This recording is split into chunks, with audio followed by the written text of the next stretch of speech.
Hi, everyone. My name is Dr. Jessica Pollock York, and I am the Associate Dean in the College of Education, Nursing, and Health Professions. And we're going to actually get this session started. Thank you for taking the time this afternoon to join us. A couple of quick housekeeping things. First and foremost, while you've been joining the room, you'll notice there's a slide up on the screen, and that does have some individual programmatic sessions that will be taking place this upcoming week. So as you're listening to this session and we provide you with a broad overview of the college, I'll show you this slide again a little bit later, but just keep in mind that coming up throughout the course of this upcoming week, we have the sessions designated for each of the individual programs within the college. Last but not least, if you do have a question, I encourage you to please use the Q&A feature to ask your question, and we will address it either in the Q&A directly, or we have a team of people here who will help us address the questions live as we go through the session as well. So here you are. Welcome to the College of Education, Nursing, and Health Professions. Again, my name is Dr. Jessica Pollock York, and on behalf of Dean Thompson and myself, I'm going to walk you through a brief overview of the college, and we will be happy to answer any questions that you have this afternoon. So very first, a little bit about who we are. In the College of Education, Nursing, and Health Professions, we are committed to improving the well-being, whether it's our students or our patients. We are dedicated to transforming student lives. So that's not only your own lives, but for our education majors, that's also the lives of the students that they work with. And most importantly, it is our goal to turn the passions that you have, that you come to the University of Hartford with, into professions. It should come as no surprise to you that there are a number of healthcare jobs and teaching jobs that are on the horizon for graduates of our programs. So we are preparing teachers and healthcare professionals for exciting careers, and we do pride ourselves on providing you with the hands-on practical experience that you need to be successful. So this is both in field work and clinical settings. You can look at the statistics below: 2.4 million jobs in the healthcare professions by 2026 and 1.9 million jobs for teachers. So these are professions that are very exciting, and there are lots of opportunities for growth. The vision of our college is that we want to be recognized and will be recognized as the leader in the preparation of education and healthcare professionals who improve the well-being of individuals and their communities. So this mission is exactly what we talk about when we are talking about what we do, what we seek to do with our students, and what we hope you can give back to the individuals that you're working with and to your communities. And we want to do so in a way that is inclusive, innovative, and engaging. So the scholarly experiences and the clinical opportunities that you have will shape you as the next generation of healthcare and education professionals.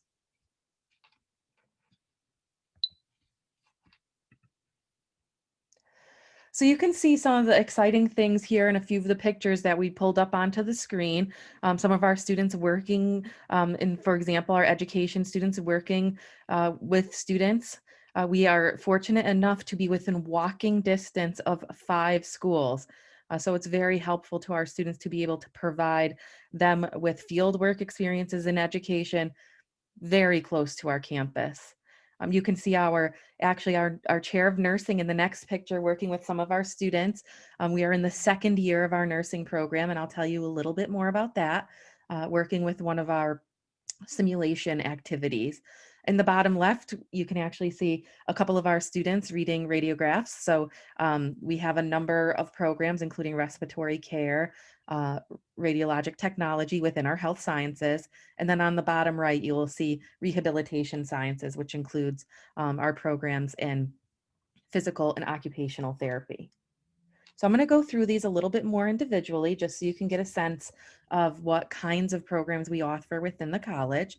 And as I do this, please feel free to put any questions that you have into the Q&A, and we'll be happy to address those as we move along. In terms of our education programs, we offer a wide variety of certifications, including in early childhood, elementary, integrated elementary and special education, which is actually 2 certifications.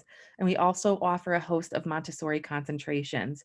One of the very exciting things that you likely will not find as you're going through other colleges and looking at other places that offer education programs, we do offer fieldwork experience, classroom experience in your very first semester on campus.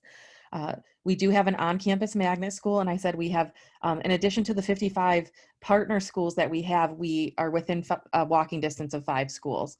And certainly we provide you with the career guidance, expertise, and knowledge and advising for your own professional development as you approach your career as a teacher. We are in our second year, which is exciting to report. So we had our first year of nursing students this past year. Those students are now sophomores. This is a pre-licensure Bachelor of Nursing program. So that means that your 4 years, you will end with a Bachelor of Science in Nursing. We have secured clinical placements at local leading hospitals and organizations and healthcare facilities. And our sophomore students are just going to be embarking on these clinical experiences. So it's very exciting. Uh, we are building a new building, which I'm going to get to in a little bit more time, but we will have a state-of-the-art simulation lab in our new building for our nursing students. So it's actually a very exciting time, and that building will be open in the fall of 2021. So when all of you would be starting, nursing students have the opportunity to engage in interdisciplinary learning. So that means you take courses in a broad area. And then also in community engagement activities. Some exciting news that we have our sophomore students actually participating in a flu shot clinic coming up next weekend for the town of West Hartford, where part of our campus is situated. So that's like an exciting opportunity for our students to go right out into the local community, help and support our own individual local communities. So it's a very exciting opportunity for students to get involved right away. In our health sciences, we actually offer, I would call it 4 distinct programs. We have a general health science major. This is not a clinical major, as you might see some of these other majors that I'm going to talk about are. This gives you a broad overview and an introduction into the healthcare field. And we do offer a health science pre-professional program. Pre-professional simply means that you might be considering applying to a professional program. Professional programs can include pre-medical, pre-dental, pre-optometry, pre-chiropractic, and a number of other programs. So we do offer you the ability to major in health sciences while gaining all of the prerequisites you would need to apply to a graduate program. Also underneath our health sciences umbrella is radiologic technology. That is a 4-year program, and you can actually see on the bottom right one of our students working with one of our simulation labs to actually conduct her work. And then also in the top right-hand corner, you can see that we have some of our students practicing with our program director, Dr. Karen Griffiths, in our respiratory care simulation area. So we do offer respiratory care as a degree program as well. So these are very exciting, innovative opportunities for you to gain the skills you need to leave the University of Hartford and directly enter your profession. We offer you clinical rotations, so you will be having a wide array of experiences in your clinical areas. So that's in hospitals and other healthcare settings. In addition, our health sciences programs, as I already mentioned, do prepare you for graduate study in a wide range of fields. Underneath the area of rehabilitation sciences, we also have 4 programs. 2 of these programs are actually very new. So we just launched our exercise science undergraduate major. This major is paired. We offer it as an individual major, and it is also paired with physical therapy for a direct admission program. You might hear that term come up a couple of times as I'm talking, as many of the programs within the College of Education, Nursing, and Health Professions are actually direct admit programs. So that means if you were to indicate when you apply that you want to pursue physical therapy and you are directly admitted into that program, you both will earn your undergraduate degree in exercise science. And as long as you meet the requirements to move forward, you'll be directly admitted into the 3-year doctorate of physical therapy program. And this is going to be similar with our brand new occupational therapy program, which is slated to begin in the fall of 2021. So students will earn their undergraduate degree and then directly move on to the master's phase of the occupational therapy program, which is required. So at this stage, you are required to earn a master's degree to actually practice in occupational therapy. And then similarly, our prosthetics and orthotics program, one of only 13 programs in the nation. Again, it's a direct admit program, which means you will complete your undergraduate work and then move directly into your graduate work in prosthetics and orthotics. So this is are very exciting. I encourage you, if you're asking questions about things like nursing, physical therapy, occupational therapy, prosthetics and orthotics, feel free to ask those questions in the chat. And as I move along, and we get to the sort of question and answer portion of that, I'll address some of those questions because this is a lot to take in a short amount of time. So you'll see here are the 2 bullet points on the bottom. Of course, these are combined programs that allow you to move directly into the graduate program. So it's not something you apply to when you're a sophomore, junior, or senior. You're directly admitted to the grad program as well. And of course, we're providing you, as you can see in the pictures here, hands-on real-world experiences. We have dozens of partners. It's really exciting to send our students out into the field and see all of the exciting work that they're doing in the community. I did briefly mention our very new program of occupational therapy starting in the fall of 2021. So it's a combined Bachelor of Science in Occupational Therapy, and a Master's of Science in Occupational Therapy. So you earn your bachelor's and master's in only 5 years. It's a very exciting new program. And this too will benefit from our new building where we will have those state-of-the-art laboratories for you to practice your hands-on skills in all of these professions. The other cool thing that I like to share with students is we have small class sizes. So when you're thinking about what types of programs you're exploring and all of the different visits you're doing, you're not a number at the University of Hartford. The professors, so you can't see because she's hidden behind the purple ball here. Dr. Sandy Saavedra is one of our professors, and she works directly with you and students and through exciting research opportunities and clinical and fieldwork placements. I did briefly mention that we just started our exercise science program last fall. This is, again, really exciting. You have an opportunity to work with our Division I sports teams as you pursue and engage in the activities and classes that are needed for you to earn your degree in this area. And this is the program that is also paired with our physical therapy program. So it makes sense that you're working with athletes and other people within our own local community as you begin to think about and enter the courses for physical therapy. Our new building will also have great labs and research spaces for our exercise science and physical therapy programs as well.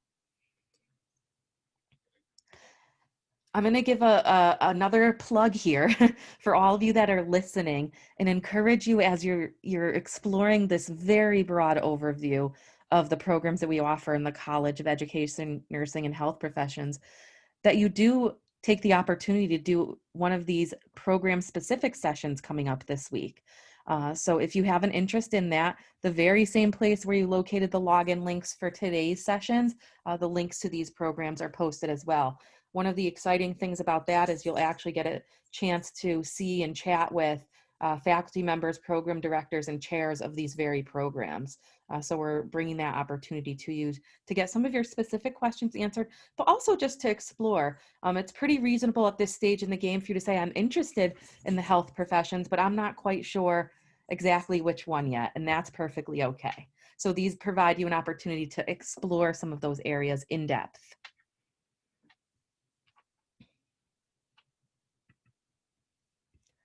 Before I move on to telling you a little bit more about our exciting things that our faculty and students are doing, I wanted to just pop in and see if we do have any questions that have not been answered yet. Hi, Dr. Pollock York. This is Mary DeLeo.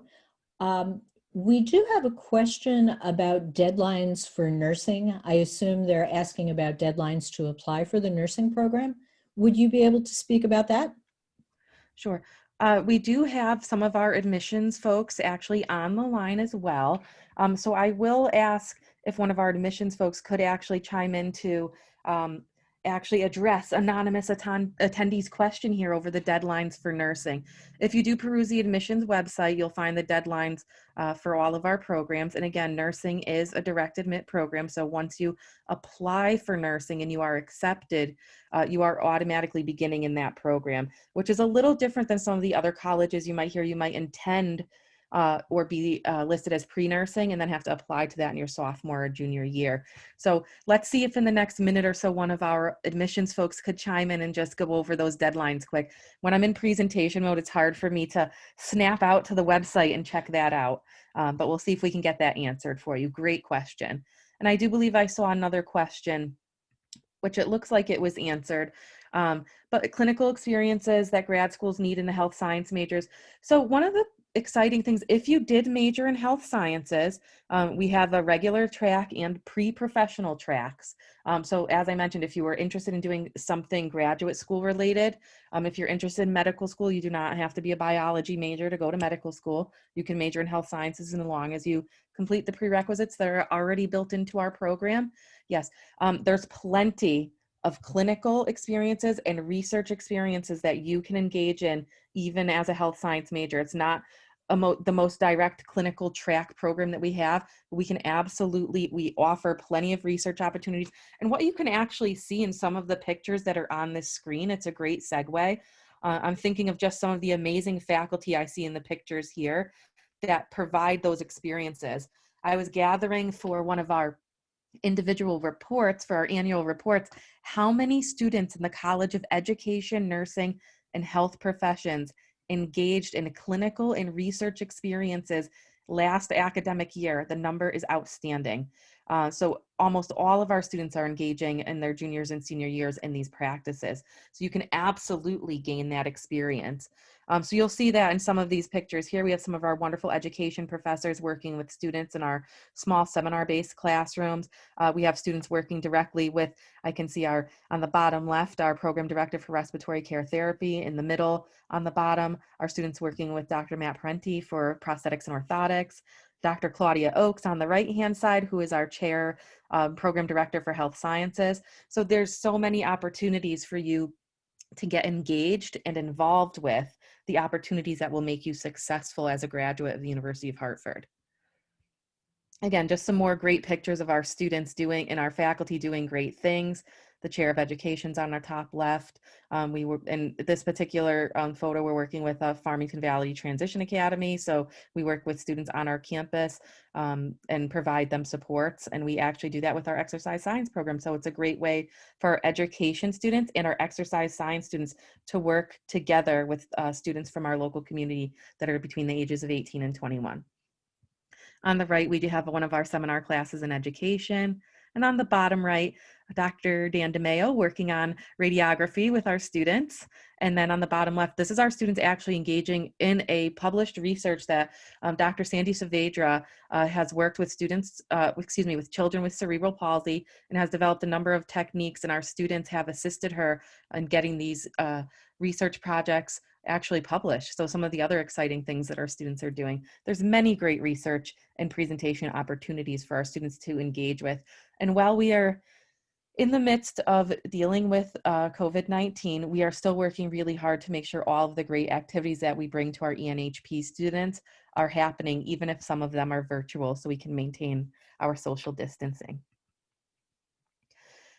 One of the most exciting things is it's literally coming together. I on campus every day, I'm amazed to see that even the pictures on that are just a few days old are already outdated. So we are building a brand new 60,000 square foot facility that we will share with CETA, which is our engineering school.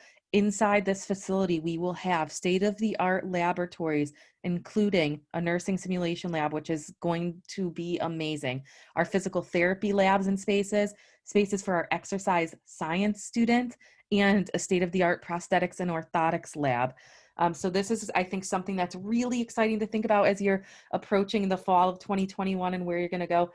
Honestly, the pictures in this don't do justice because there's already floors and roofs on this building. It's pretty exciting to see it come along.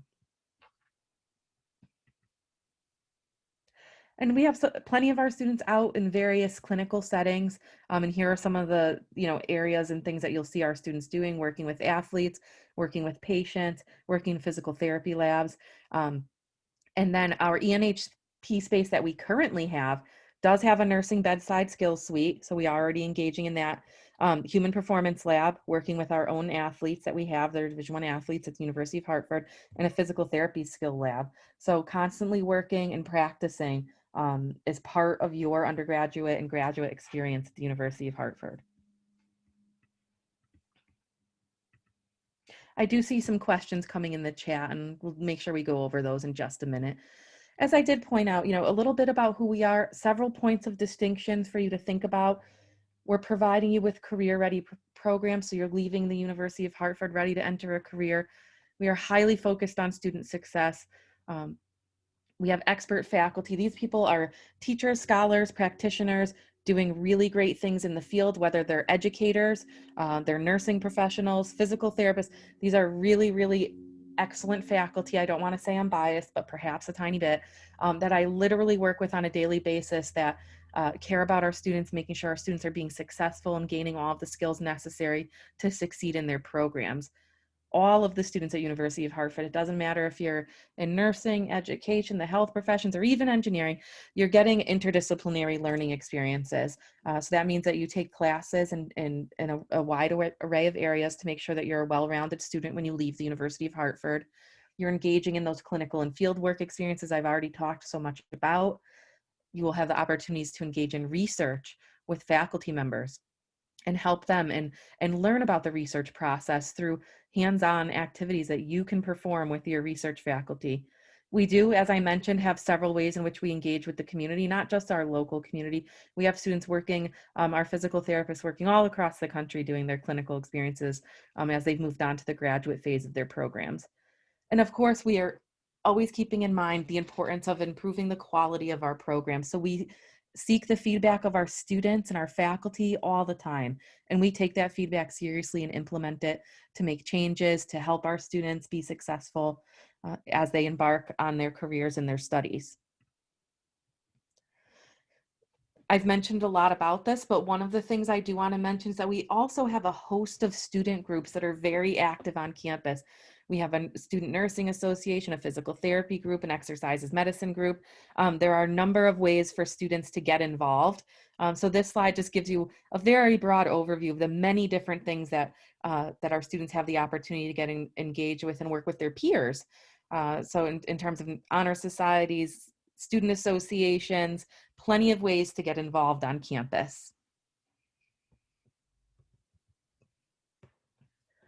As I sort of round out the last part of this presentation, I do want to let you know that we are a very student-centered university. We do have a professional advising program for freshmen. So each first-year student is assigned their own advisor, and that advisor works with them throughout the year. So you're engaging with that person. You're working with the program chairs and directors on your course scheduling and questions that you have.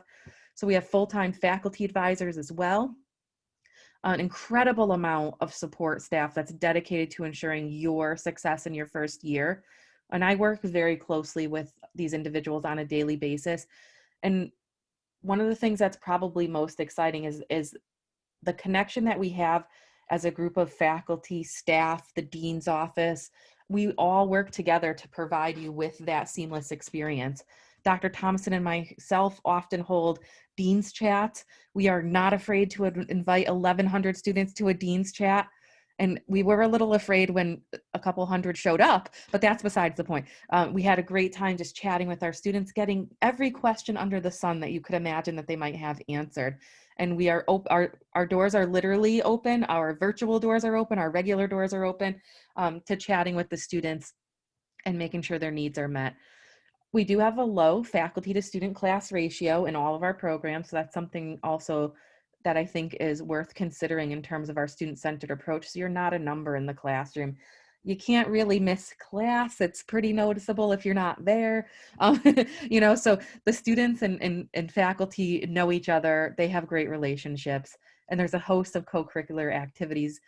If there's something you want to do, I can pretty much guarantee you that we have it. And if we don't have it, then you can absolutely start it.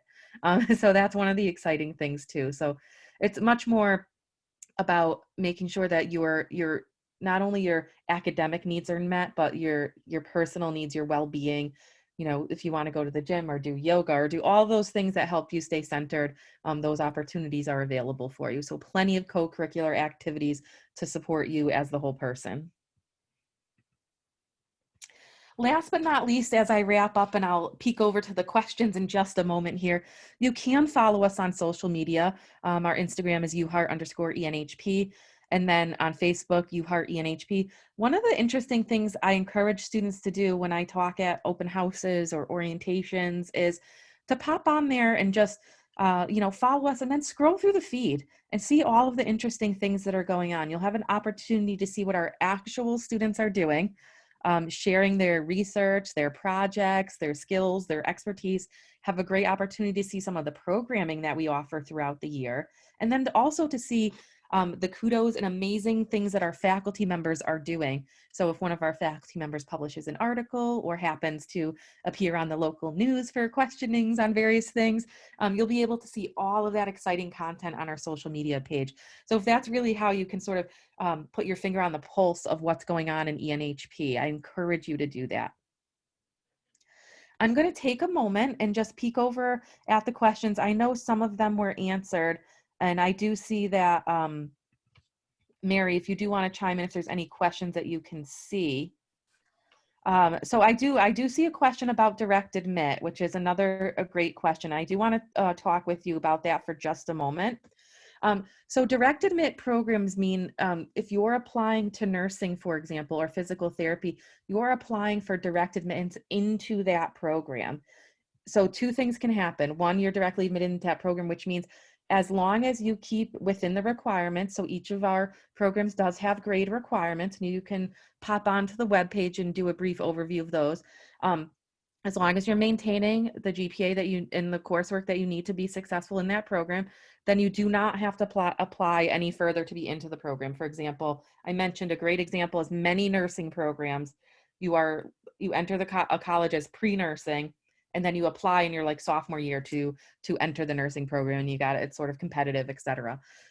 We are direct admit in those programs, so that does give us a little bit of a difference in distinction. If you are not admitted to the program, we do have other programs that you can enter. It's students, although the seats are very limited to transfer into a program, which is why I encourage you to attend those program specific sessions, just to sort of wrap your mind around what each one entails. There are limited seats to move from health sciences or exercise science into a program, but if you do really well, that's something that can be explored on a seats available basis. I saw some other financial aid questions were answered. Thank you so much. If Mary or Vicky want to chime in, if they see a trend of any other questions, I know the little list there is a tiny bit long in case I'm missing anything.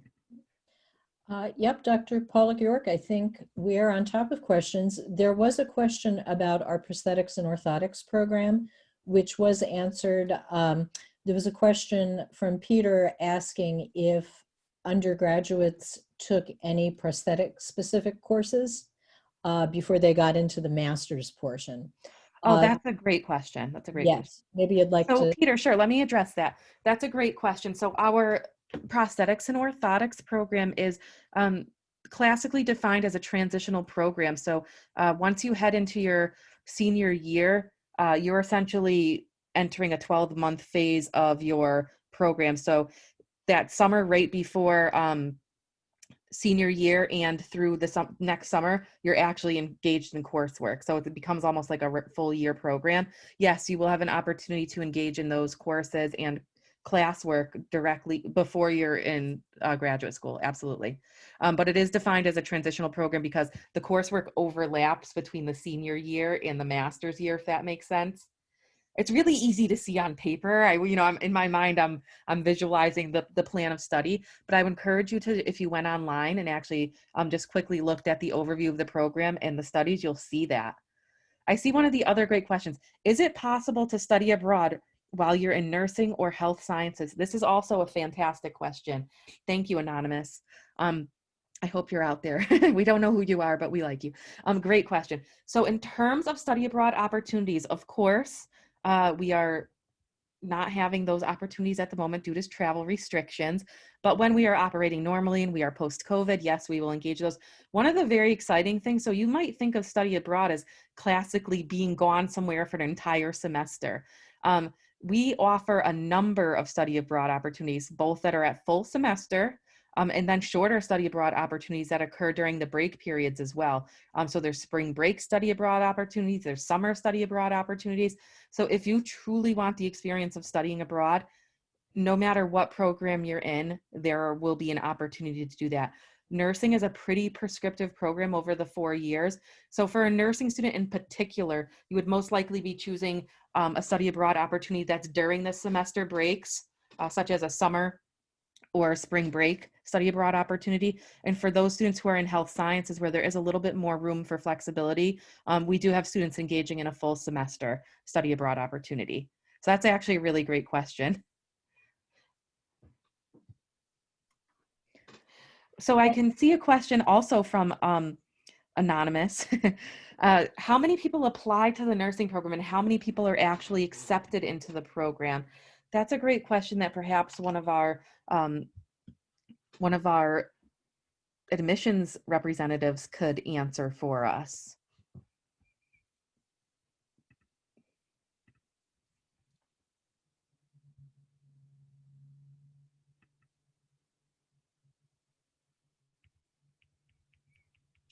Yes, hi, this is Vicki Connors, and I don't know the exact number of people that apply because it varies for every year, but I do know we take somewhere between like around 90, sometimes a little over 100 or a little over for each year. And again, we're new, so we've only been doing this for a few years, so that it pretty much it could change every year. And if you'd like an exact number, I could definitely get that for you if you'd like exact numbers. That's a great point. So for those of you that are interested in nursing, we are in our second year. So we had our first class last year. Those students are now sophomores and they are engaging in their clinical labs, and it's all very exciting, wearing full PPE. I know that the students are just so excited about it. So what we did, we actually admitted 75 students for this first year, 90 for the previous year. And so, you know, somewhere that's a good ballpark to admit. Nursing programs are generally competitive. You know, I'm sure if you're looking at multiple colleges, you'll know that. Do see a question, how many students are in the education program? So are there a lot of students in the education program? I guess it depends on what your definition of a lot is. Across our programs right now, we have probably 350 students. That's, you know, through all 4 years. And we have currently 3 very full sections of first year students in education. So that's approximately 60 plus brand new students in education. So that's a pretty good number. One of the things that we do pride ourselves on in terms of our education program, again, you're getting, in all of our programs, you're getting this small class size. You know, there's, that's an opportunity for you to be involved and be in a close relationship with your professor. Some of the students in our various clinical programs, I do see Jeremy's question. Some of the students in our clinical-based programs, such as P&O, it's not an opportunity to study abroad per se. You could potentially squeeze that in if you wanted to study abroad somewhere in your sophomore year. The opportunity for some of our prosthetics and orthotics students is to have clinicals abroad as well. So as you know, if you've done any research on prosthetics and orthotics, we have only 13 programs in the country. So that's not a lot. So there's lots of exciting work being done around the world in prosthetics and orthotics. So it wouldn't be unusual for a student to have a clinical, for example, in Italy or something along those lines. Dr. Pollock-York, this is Mary DeLeo. I could add something briefly on study abroad for prosthetics and orthotics. I do know that in the graduate prosthetics and orthotics program, now this was prior to COVID and travel restrictions, they do a trip to Peru every year, usually in March, to work at a local hospital where we have relationships.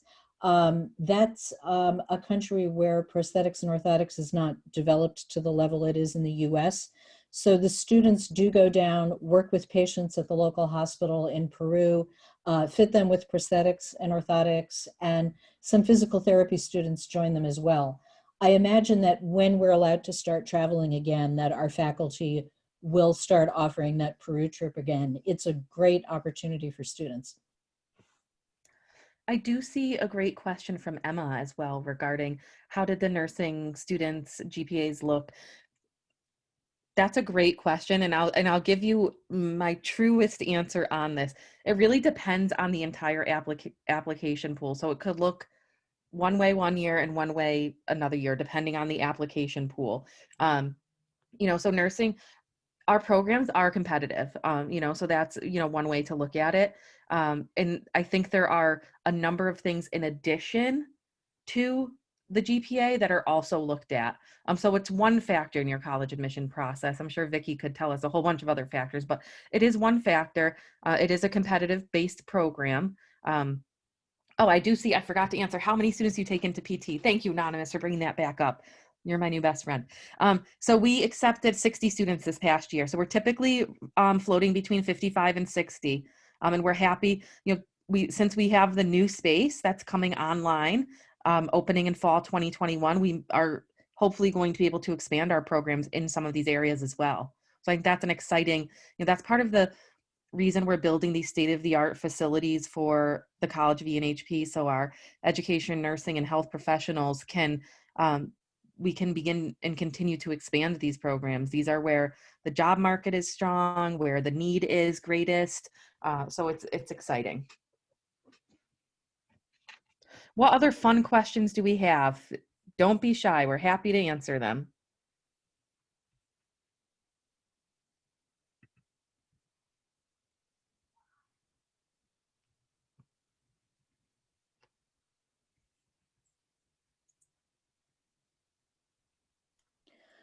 Dr. Pollock York, I'm not sure if we answered this one, again, related to study abroad. Are there study abroad opportunities for the education program? Oh, absolutely. For education students, we recommend that study abroad opportunities occur in the sophomore year, simply because your professional coursework is heavily in your junior and senior year. So if there was an opportunity to study abroad and you wanted to take advantage of one that worked well for you, we would encourage you likely to do that at the beginning of your sophomore year. One of the things we do so for example, if you did want to study abroad, you would meet with myself and the study abroad office, and we would go over your planned program and pick and choose the best courses that would work for you in order to successfully engage in the study abroad process and not be behind. No one wants to do that and then come back and be behind, right? So we very skillfully select those courses to make sure that they work for your major.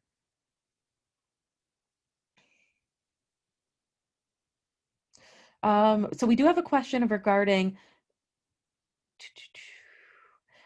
what is the job outlook for someone with a health science major before applying to graduate school?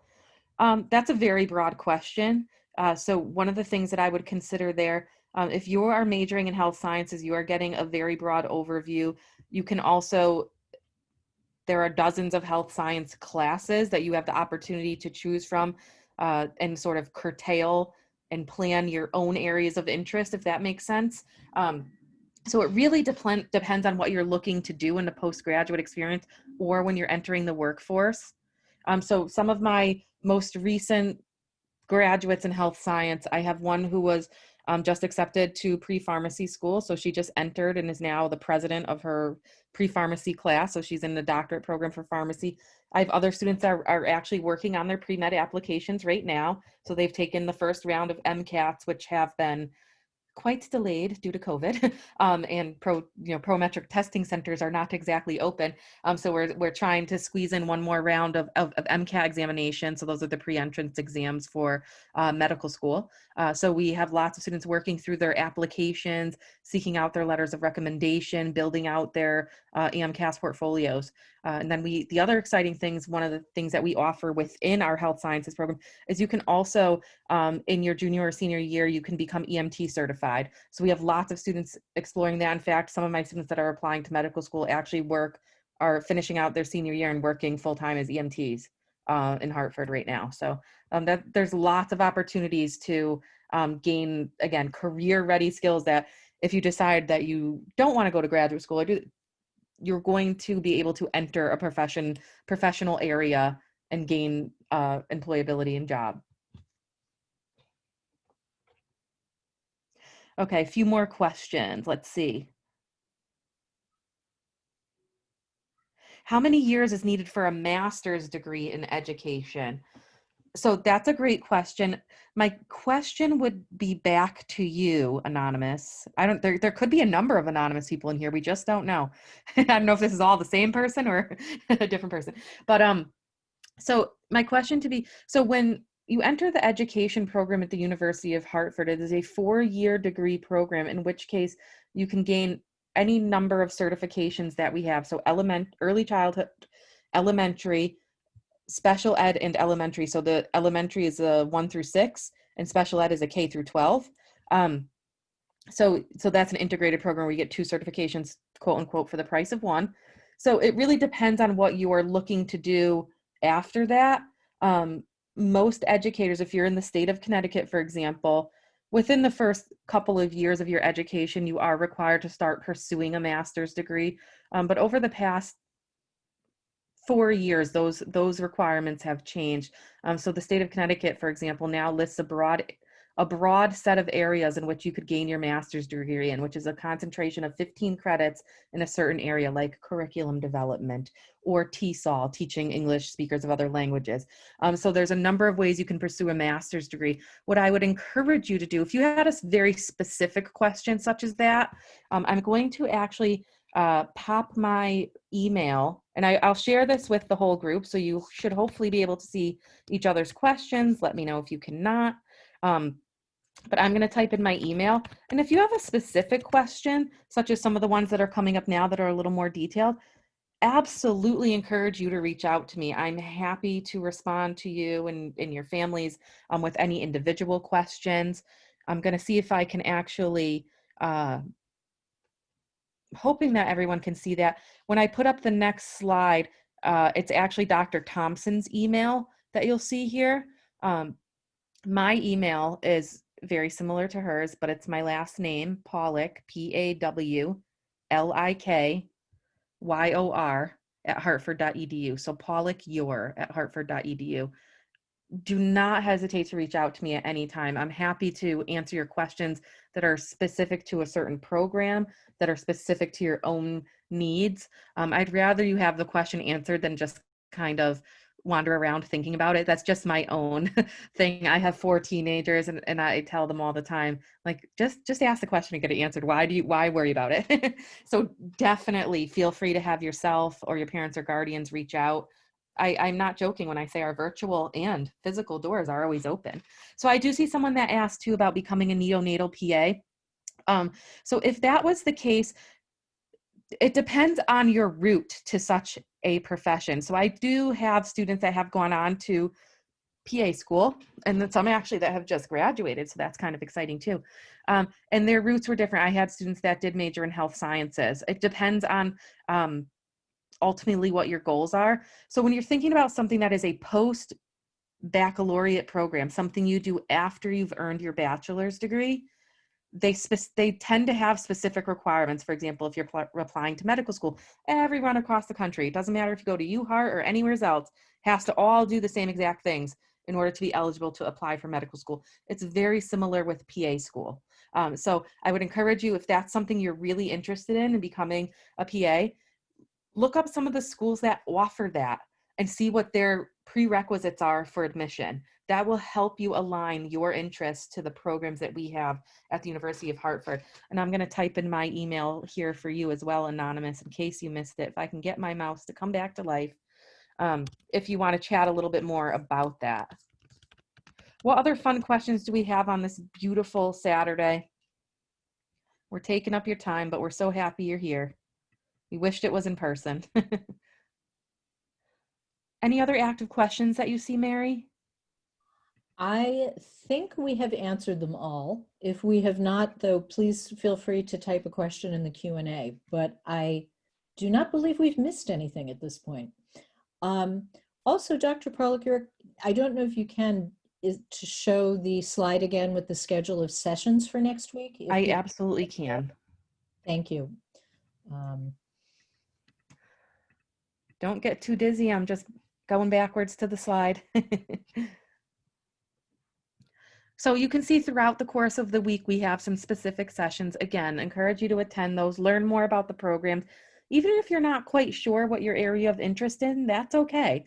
But I encourage you to learn a little bit more about occupational therapy or rad tech if you haven't really taken a hard look at some of those programs. And think about what, one of the things I tell my students to do all the time is, do you know how Dr. Munoz got to be a college professor?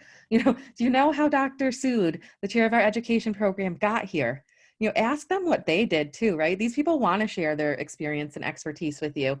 And I can tell you, our faculty are real people. They will actually answer your questions. They enjoy chatting with students. They spend an enormous amount of time doing it and feel very rewarded working with our students through all of their questions. And Dr. Thompson and myself too. Like I said, I would rather, you come to us with a question and if I don't know the answer, I can guarantee you that I will find it for you. So I think somewhere in a previous life, I must have been an investigator or something because I love puzzling out the answers to things. So one last thing before we let you go. So my background happens to be education. And Dr. Thompson's background is actually nursing. So we complement each other very well in the dean's office. So we have sort of the education and the health profession side of the house covered, if you will. And again, anytime that you need anything, you can easily find us on the website. Our emails are there. Call us, email us. Happy to answer any questions that you have, as well as our amazing admissions staff can also answer a bulk of the questions that you have coming in. So we look forward to you exploring University of Hartford a bit further, taking a look at the application materials and the program materials, and joining us for one of these program-specific sessions this week. If you're unable to attend for any reason, let us know. There's other ways that we can share the information with you that we have. So we'd be eager to do that as well. If there are no other questions, we thank you so much for your attendance this afternoon. It's been a couple of hours, so take a refreshing break and again, we look forward to seeing and hearing from you very soon.